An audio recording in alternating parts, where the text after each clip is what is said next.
Côte de Beaune, alors c'est une diversité, c'est-à-dire que la Côte de Beaune, il y a plusieurs Côtes de Beaune. Il y a la Côte de Beaune des Blancs, il y a la Côte de Beaune des Rouges, il y a peut-être presque plus de Blancs que de Rouges. C'est la région, peut-être le coin de la Bourgogne le plus complexe.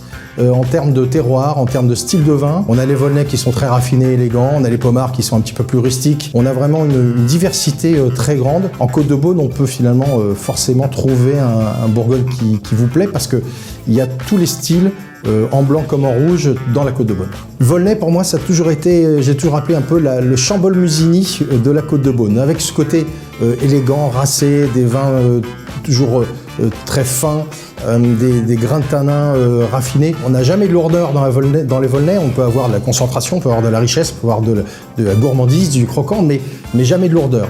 On a toujours cette profondeur et cette élégance. On en a aussi d'ailleurs quand même des très très beaux vins de garde sur Volnay, n'en déplaise à Pomards, que j'aime beaucoup, qui est sur un format un petit peu plus rustique, surtout sur la jeunesse. On peut boire un très grand Volnay après 3-4 ans sans problème. Pomards, c'est un petit peu plus compliqué, c'est toujours des vins qu'il faut attendre parfois 8-10 ans pour qu'ils révèlent vraiment toute leur profondeur et leur expression. Et c'est deux facettes de grand pinot noir de la Côte de Beaune. On peut préférer l'un, préférer l'autre. Moi, j'ai mon petit coup de cœur quand même pour Volnay. Meursault, c'est une appellation qui reste parfois cantonnée dans une image uniquement de vin gras, beurré, toasté. C'est une partie du style Meursault, mais c'est pas que ça, le style Meursault. Surtout sur la jeunesse. Sur la jeunesse, on a rarement des arômes très toastés, très noisettes. On va avoir des vins beaucoup plus frais, plus aériens, plus élégants. Et puis, il y a aussi une recherche sur Meursault depuis maintenant quelques générations, justement de s'affranchir un peu du style beurre poivré, un petit peu rustique, d'aller vers plus de raffinement, plus d'élégance.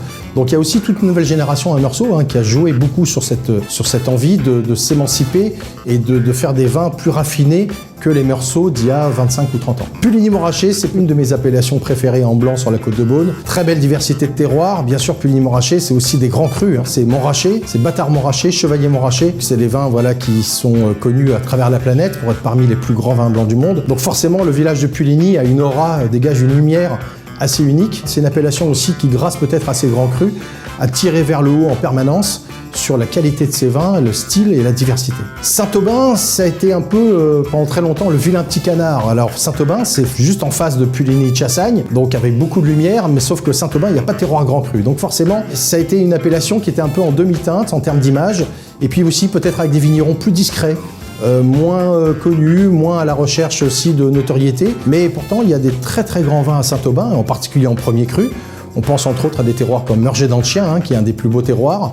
Voilà, des terroirs qui sont aussi une partie des terroirs Saint-Aubin qui sont face aux grands crus de Puligny et de Chassagne. Et il y a en plus, sur Saint-Aubin, il y a encore des très beaux rapports qui ont été pris, qui sont parfois un petit peu moins évidents maintenant sur Puligny ou Chassagne. Alors Chassagne-Montrachet, juste au sud de Puligny, qui se partagent des grands crus avec Puligny finalement. Montrachet est divisé en deux, il y a une partie qui est sur Puligny et l'autre partie qui est sur Chassagne. Chassagne-Montrachet, on est sur un style assez différent de Puligny, plus austère, des tensions parfois un peu plus marquées, pas forcément évident sur la jeunesse pour certains des vins, mais qui savent gagner en plénitude avec le temps et gagner en profondeur. Moi, j'ai un petit faible quand même pour les grands crus justement côté Chassagne, entre autres Criot par exemple, qui est peut-être un des moins connus parce que le plus petit, mais en revanche, j'aime l'énergie qu'il y a dans Criot.